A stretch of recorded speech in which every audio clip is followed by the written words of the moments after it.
आगे रासलीला की कथा में आपको बताऊंगा। भगवान श्री शंभु काशी विश्वनाथ भोलेनाथ जी महाराज मां पार्वती के साथ में भगवान श्री कृष्ण के समक्ष गोपी बनकर के आते हैं। वो तो पुरुष तत्व में है, तब क्यों गोपी बन गए? गोपी वो है जो अपने इंद्रियों को पान कर लिया है, जीवन के सारे तृष्णाओं को मार दिया है, वो गोपी है। कुछ लोग भगवान श्री कृष्ण के ऊपर आक्षेप लगाते हैं, अरे भगवान तो इतना लीला किए हैं, 16,108 पटरानियों को रखे हैं, हम भी कर ले। करके तो देखिए, जेल जुर्माना सब खाली है आपके लिए। वो भगवान है। लोग कहते हैं कि भगवान इतने गोपियों के साथ में विहार किए हैं, रास विहार। भगवान की केवल एक आप यही लीला देख रहे हैं। ऐसे तुच्छ मानसिकता वाले व्यक्ति को मैं कहता हूं कि सावधान हो जाए वो, नहीं तो उनके जीवन के संसार का विनष्टता का कारण उनके कदमों में रहेगा हमेशा। अगर भगवान ने 16,108 पटरानियों रानियों के साथ में विवाह किए हैं, तो ये भी जान लीजिए कि भगवान ने कालिया नाग के फंड पर तांडव गति मुंडन नृत्य किए हैं। भगवान के अंदर हृदय में इतनी सहन शक्ति है कि एक विप्र ब्राह्मण भृगु जी महाराज वैकुंठ में जाकर के भगवान विष्णु के वक्षस्थल छाती पर अपने पादक का प्रहार करते हैं, लात मारते हैं, और इतनी कठोरता के साथ में फिर भी भगवान पूछते हैं, अरे ब्राह्मण देवता, कहीं आपके चरणों में चोट तो नहीं है? मेरा हृदय कठोर है, पत्थर के तरीके से है, आपका श्री पद बहुत कोमल है। ऐसे ब्राह्मण का सम्मान करते हैं। हम और आप थोड़ा सा वैभव पैसा हो जाने के बाद में व्यक्ति का तिरस्कार कर देते हैं। विदुर जी महाराज दासी के पुत्र हैं, और उसके बाद में भगवान नंगे पांव आकर के अपना पादुका चौखट के बाहर निकाल करके मां विदुरानी और दासी पुत्र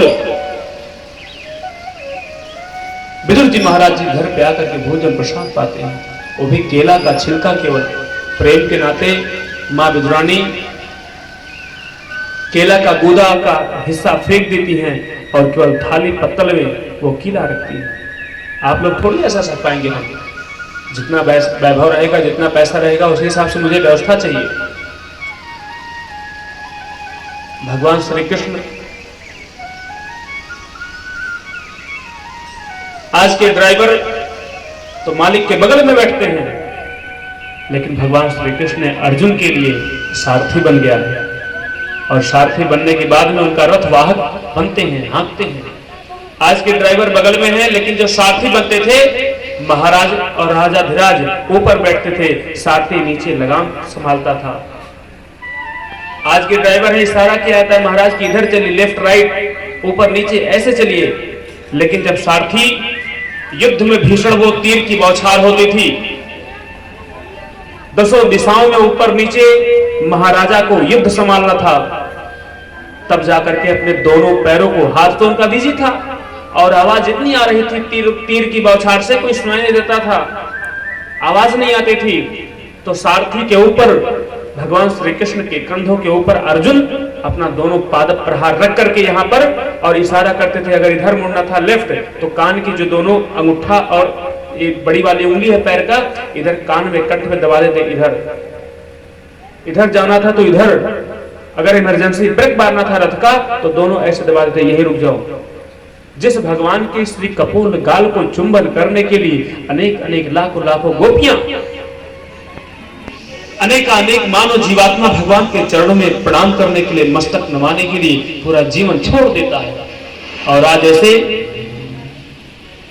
महारथी बन के अर्जुन भगवान श्री कृष्ण के गाल को अपने श्री नख पग से छूता है।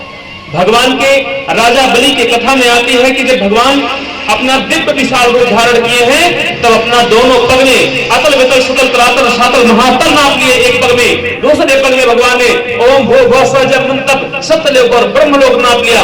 ब्रह्मलोक में जैसे भगवान का दूसरा पग गया, और भगवान के श्री नभ से, चरणों से मां गंगा का प्रादुर्भाव हो गया, मात्र भगवान के नख से।